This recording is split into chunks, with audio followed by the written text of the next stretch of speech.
Hey everyone, welcome to my channel. In today's video, I want to talk about how I secured a full-time job on the last day of my studies in Canada. In April 2017, the day of my final exam, I had an interview scheduled on the very same day. I was very excited about it. The interview went fairly quickly. The interviewer told me right there and then that I've got the job, and I joined the company a week after. This was a big deal for me, not because I got hired by one of the big 5 banks in Canada, but primarily because I put a lot of work and effort into this interview, and I was really happy that it paid off. So I'll break down all the things that worked for me into 5 main categories. Number 1, existing professional experience. As a newly graduated student or a new immigrant, you will lack something called a Canadian experience. It's essentially just employers wanting to know if you have ever worked in Canada professionally. If you have, great. If you haven't, they will look at things like your past experiences and even your studies. In my case, I had 2 to 2.5 years of experience from India, and I also did my internship or co-op from a Canadian company in Canada, which I think was really helpful. Although it's not impossible to find a job without any past experience, but I think having a professional experience from your own country, or any other country for that matter, really increases the chances of getting a full-time job in Canada. Number 2. Job search is a job. Think of your job search as a job in itself.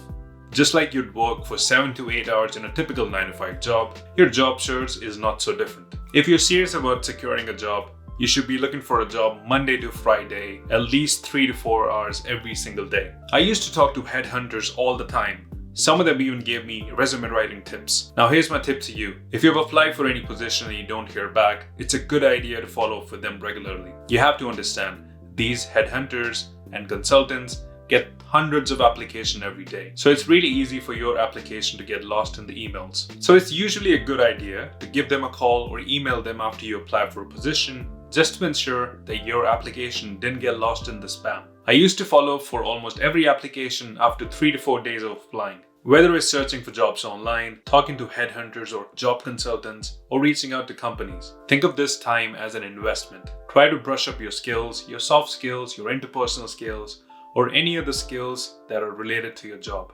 Number 3, networking. So networking is defined as an exchange of information and ideas among people with a common professional or specific interest. Essentially, it's just reaching out to the people you've met or known and asking them if they can help you with something. In our case, finding a full-time job. LinkedIn is a great tool for that. If you don't have a LinkedIn profile, I would recommend that step 1. Reach out to the people you know or you've met and ask them to recommend any jobs that they know of that matches with your skills. Connecting with people over there and reaching out to the headhunters was really helpful. But before I came to Canada, I had no idea about LinkedIn. I don't think I even had a profile. So it's best to start building and using your network before you come here. If you think your skills match with a job role or a position and somebody you know in your network can refer you to such positions, ask them to do so. Many companies would actually pay their employees to refer the candidates for such positions. So build, use, and expand your network, and once you find a full-time job, help somebody else. Number 4, early bird gets the worm.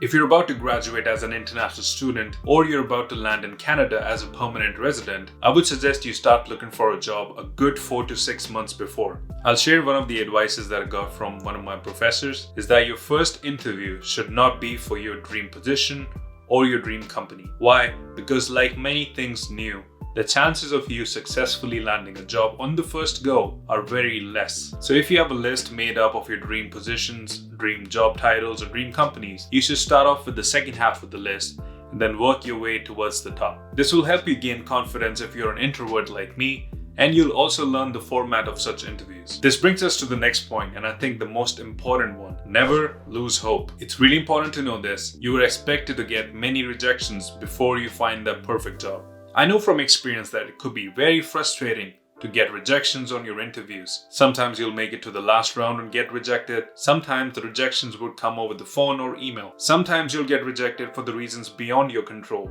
even after doing all the things right. So don't get discouraged. Never lose hope. Remember how strong you are. You're the one who left your country to start a new life in another country, which, let's be honest, could be really scary. So keep a positive attitude, learn something from bad experiences, and keep moving forward. Remember, this is not a sprint, it's a marathon. Since all of these tips are from my own experience, here's my 2 cents on resumes and interviews. KISS.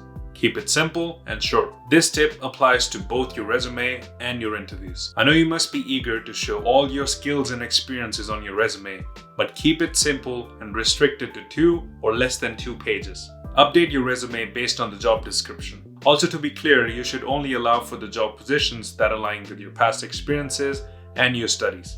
Same goes for your interview as well. Keep it short and sweet. Make a small script if that helps. With interviews, especially on the call, it only takes a couple minutes to make a good impression. So make sure you go prepared for the job you're interviewing for. I hope this information helps you in finding a full-time job in Canada. If you find this information to be helpful, take me out on a coffee or let me know in the comments. I'll also leave some links in the description for some of the TED Talks that I found useful. Thanks for watching, and I'll see you in the next one.